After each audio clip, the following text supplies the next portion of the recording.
Unajua leo nilikuwa natafakari kuhusu nchi yangu Tanzania na nikawa nasema maneno haya. Yelelele.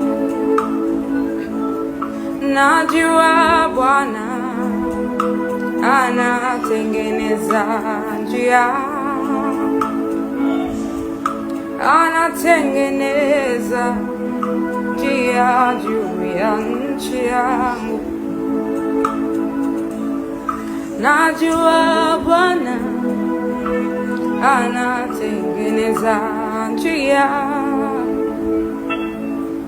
anatengeneza njia juu ya nchi yangu. Yani kwa kweli atengeneza tu, kwa sababu hatuna tena vya kusema, tumeishiwa.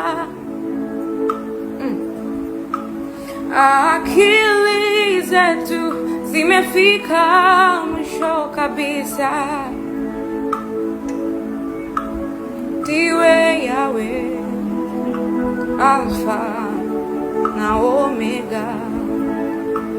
Unafanya mambo ambayo mwanadamu hawezi fanya.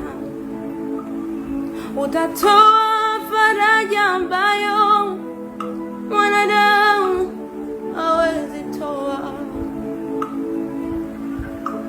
Ndiwe Yahweh, Alfa na Omega.